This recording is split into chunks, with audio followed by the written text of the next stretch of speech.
அடுத்ததாக நம்முடைய இணைப்பில் மூத்த பத்திரிகையாளர் திரு தராசு ஷியாம் அவர்கள் இணைந்திருக்கிறார். வணக்கம் சார். மறு ஆய்வுக்கு அனுப்ப உத்தரவிட்டிருக்கிறதுனால ஜனநாயகம் திரைப்படத்திற்கு சிக்கல் நீடித்து வருவதாக சொல்றாங்க. இன்னொரு முக்கியமான விஷயம் அப்படி என்னன்னா, தேர்தல் தேதி அறிவிக்கப்பட்டு விட்டால் ஜனநாயகம் திரைப்படத்தை ரிலீஸ் பண்றது ரொம்ப கஷ்டம், முன்னாடியே அறிவிச்சா மட்டும்தான் ரிலீஸ் பண்ண முடியும் அப்படின்னு சொல்ற பல்வேறு சிக்கல்கள் இதுல இருக்கு அப்படின்னு சொல்றாங்க. உங்களுடைய பார்வை என்ன? உங்கள் செய்தியாளர் ரமேஷ்குமார் கூறியது மிகவும் சரி. ஜனநாயகம் படத்திற்கு சிக்கலுக்கு மேல் சிக்கல். ஆனால் இது அவர்களாக தேடிக்கொண்டது. காரணம் என்னவென்றால், சென்சார் போர்டு அது தொடர்பான விதிகள் எல்லாம் முழுமையானவை. It's a complete act, rules and procedure.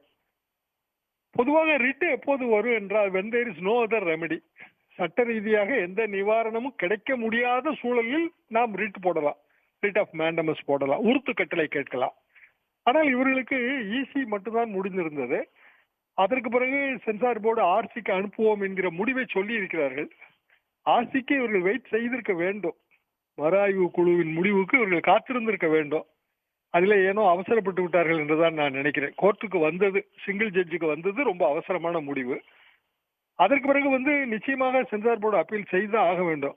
இல்லை என்றால் இது மேற்கோள் தீர்ப்பாக மாறிவிடும். இந்தியா முழுவதும் இருக்கிற எல்லா பட தயாரிப்புகளும் இந்த தீர்ப்பை மேற்கோள் காட்டுவார்கள். எனவே அவர்கள் அப்பீல் செய்தார்கள். அப்பீல் ஏற்றுக்கொள்ளப்பட்டு விட்டது என்பதுதான் தற்போதைய சட்ட நிலை.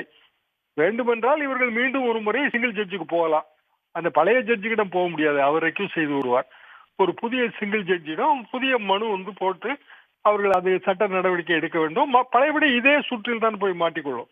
அது ஈசி ஆர்சி. அதற்கு பிறகு இதற்கு முன்பெல்லாம் எப்படி இருந்தது என்றால், சில ஆண்டுகளுக்கு முன்பு வரைக்கும் சென்சார் போர்ட்லயே ஒரு ட்ரைபியூனல் இருந்தது. அதை நம்ம வருமான வரி ட்ரைபியூனல் மாதிரி, தீர்ப்பாயம் மாதிரியான ஒரு அமைப்பு இருந்தது.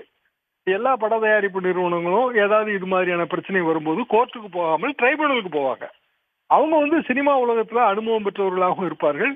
இப்போ எப்படி இன்கம் டாக்ஸ் ட்ரைபியூனல் இன்கம் டாக்ஸோட ரிட்டையர்டு கமிஷனர்ஸ் இவங்கெல்லாம் இருக்கிறாங்களோ அப்படி அது எளிதான அமைப்பு. சில ஆண்டுகளுக்கு முன்பு வழக்கம் போல எல்லா அமைப்புகளையும் கலைத்த மாதிரி மோடி அரசு இதையும் கலைத்து விட்டது. இப்போது கோர்ட்டுக்கு வருவதுதான் வழி என்றாகிவிட்டது. இந்த சூழ்நிலையில் ஜனநாயகம் படத்திற்கு ஏற்பட்டுள்ள இந்த சிக்கல் என்பது அது உண்மையிலே கவலை தரக்கூடிய சிக்கல் தான். அப்படி என்றால் நாளைக்கு சென்சாரை ஒரு கூரிய ஆயுதமாக எல்லாவற்றுக்கும் மத்திய அரசாங்கம் பயன்படுத்தும். இடி மீது நாம் எப்படி குற்றம் சாட்டுகிறோமோ அதே குற்றச்சாட்டு நாளைக்கு சென்சார் போர்டு மீதும் நாம் குற்றம் சாட்ட வேண்டியது வரும். இப்போ சென்சார் உண்மையிலேயே தேர்தல் அறிவிக்கப்பட்டு விட்டால் படமே ரிலீஸ் ஆகாது. படம் ரிலீஸ் ஆகாமல் 3 மாதம் கழித்து 4 மாதம் கழித்து ரிலீஸ் ஆனா அதற்கு இனிஷியலாக அந்த கிரியேட் செய்யப்பட்டுள்ள ஹைப்பு எல்லாமே வீணாகிவிடும். அப்படி என்றால் இது தவறு என்றுதான் நான் நினைக்கிறேன். சென்சாரை ஆயுதமாக பயன்படுத்தக்கூடாது. அது எப்படிப்பட்ட படமாக இருந்தாலும் சரிதான். அந்த காலத்துல கிஸ்ஸா குர்சிகான்னு ஒரு படங்க, இந்திரா காந்தி அம்மா ரொம்ப கேலி செய்து எடுக்கப்பட்ட படம். அந்த படத்தின் பட சுருள்கள் எல்லாம் எரிக்கப்பட்டிருக்கின்றன. இப்படி பல சம்பவங்கள் சுதந்திர இந்தியாவில் நடந்து கொண்டிருக்கின்றன. இப்போது மீண்டும் மீண்டும் அது தொடர்கிறது என்பதுதான் இதுல கவலை தரக்கூடிய விஷயம். ஜனநாயகன் பட தயாரிப்பு குழு இப்போது மிகவும் யோசித்து ஒரு ப்ரூடன்ட் டிசிஷன் எடுக்க வேண்டும். என்னை பொறுத்தவரையில் எனது சஜஷன் என்னவென்றால், அவர்கள் ஆர்சிக்கான உடனடியாக அதற்கான பிரஷரை கொடுத்து வேகமாக ஆர்சிக்கு போய் அவர்கள் குடிக்கிற கட்ஸ் எதுவோ அதில் இவர்களுக்கு பொருத்தமாக இருந்தால் போக வேண்டும், அல்லது மும்பையில இருக்கிற போர்டுக்கு அப்பீல் செய்ய வேண்டும். உடனுக்குடன் செய்திகளை தெரிந்து கொள்ள சன் நியூஸ் பெல் ஐகானை கிளிக் பண்ணுங்க.